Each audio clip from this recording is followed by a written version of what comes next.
Round one of the 2024 NRL season is now complete. It's scheduled over the 2 weekends with the first 2 games last Sunday over in Las Vegas in America, and then the following 6 games all played in Australia this weekend. In this video, I'm going to do a betting review of each of those matchups and look for the factors that we can learn, take away, and use to find winning bets moving forward. So firstly, this weekend or across round one, 6 underdogs won their games outright. The first 5 matches, the Seagulls, Roosters, Raiders, Sharks, and Storm all were underdogs for their matchups. Storm were the biggest underdog at plus 5.5 or $2.68 was the closing odds for the Storm.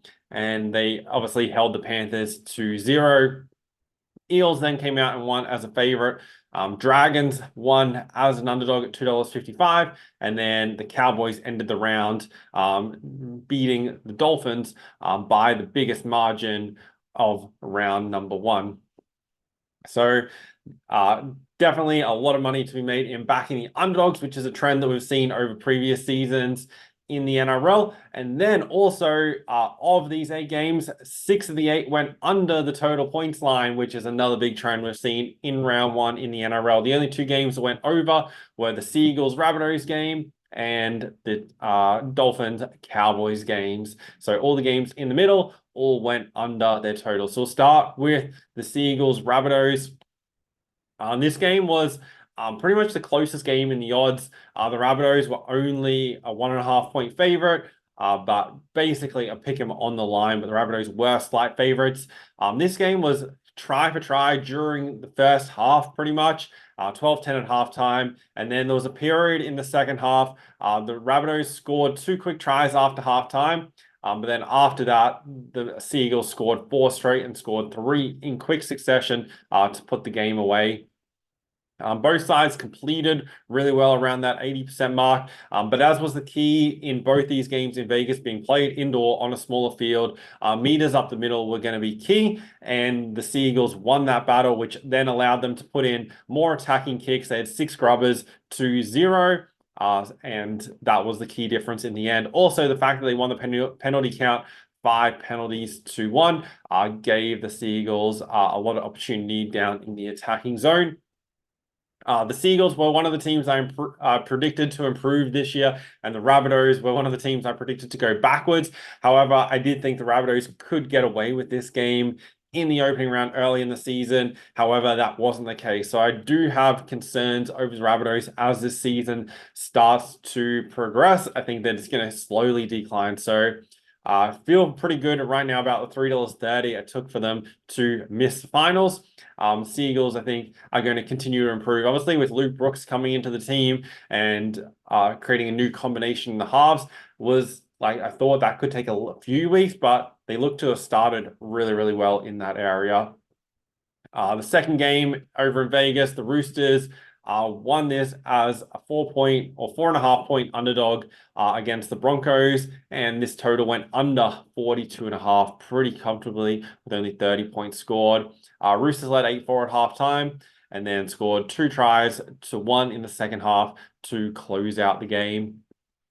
Major issue here for the Broncos. Firstly, the fact that they were beaten up the middle and did concede 4 line breaks to 1. But main concern for the Broncos for their chances this year is 15 errors. This was the key area for them last season. They were ranked low in the NRL in terms of most amount of errors, and that sort of continued during the opening round. So that's something to monitor. If they're not able to complete their sets and build attack, they're relying on those amazing plays in order to score tries, which makes it difficult for you to consistently win games. Yes, you're going to win games because you're going to have those moments, but to win week to week throughout a season does make that difficult. So happy with the Roosters' performance there. I think they're definitely a chance here, and they continued their success against the Broncos, now winning 4 of their past 5.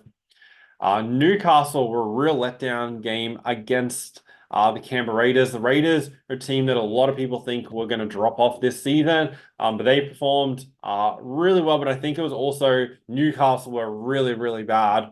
The Knights started this game 8.5-point favorite, equal biggest favorite for the opening round. However, just really didn't show up. Going into halftime was only 6 points to 8. But late in the game, or in the second half, the Raiders put on 3 straight tries, and then Knights got one back in the final 5 minutes. And Canberra also did that with a sin bin throughout. So a really dominant performance, controlled the possession. Knights completion rate at 68%.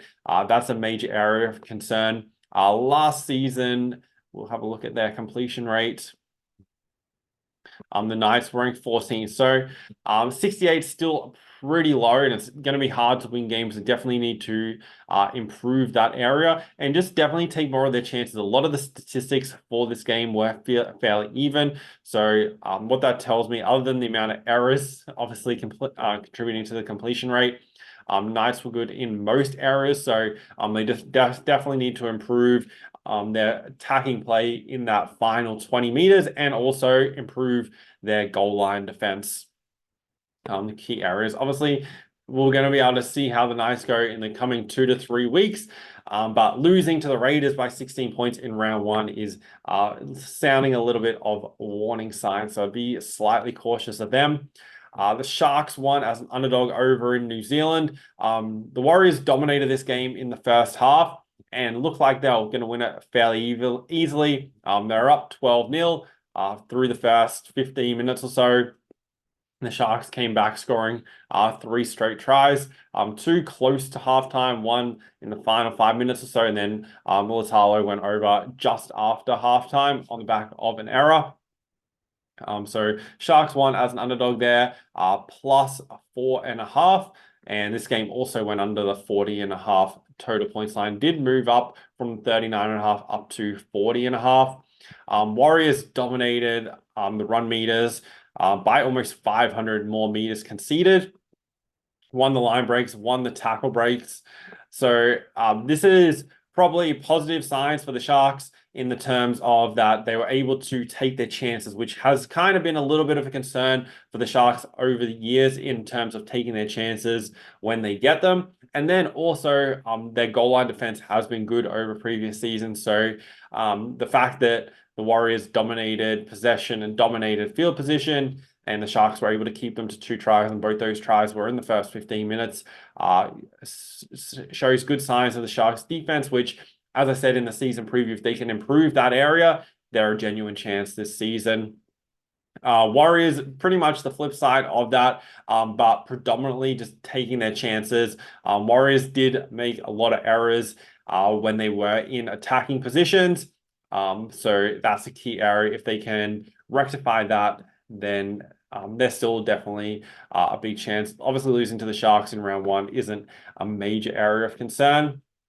The biggest underdog of the round kept Penrith, who are premiership favourites, scoreless.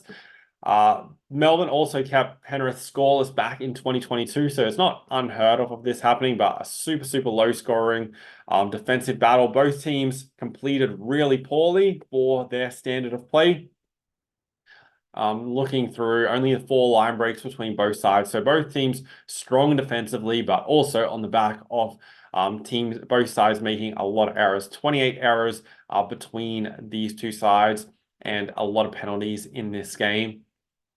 The fact that Melbourne did defend so well is obviously going to keep them right in the competition this year. So the Storm at home can continually be a team backed with confidence. And I think Penrith, as I said, if you were thinking Penrith's going to win the premiership, definitely you wouldn't want to back them early on in the season. They have a tough first 6 weeks, get through that period, and which they kind of did struggle a couple of years ago during that opening part of the season. So just wait for them to get through this stage, and then look at backing them if you're keen on them to win the premiership, which I do think they're going to be up there again this season. I see no reason why that's not going to be the case. Eels were the first favourite to win this week. They started this game at $1.38, 8.5-point favourites, and made pretty light work of the Bulldogs. They're up 14-0 at halftime. From there, the game was pretty much over. Stephen Crichton scored in his first game for the Bulldogs.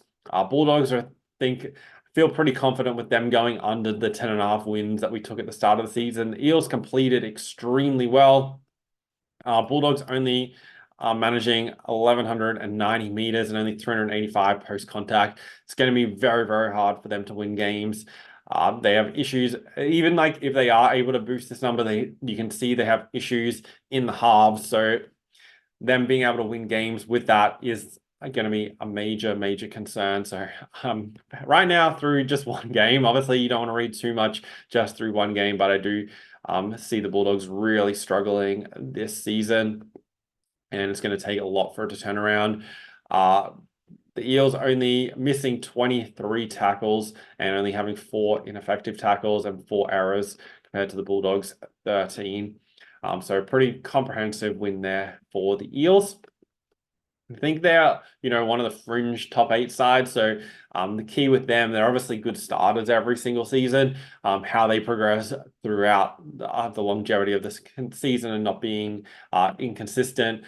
Dragons, who were pretty much equal or very close to equal. Wooden spoon favorites came out and beat the Titans by 24 points to kickstart the round as fairly big underdog in this game. Only 5.5 points, but close to a try is fairly significant.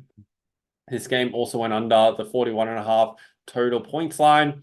Nice early try there for Terrell Sloan, who scored a hat-trick in this game. It was only 6-4 at halftime, but in the second half, the Dragons put on 4 tries to nothing.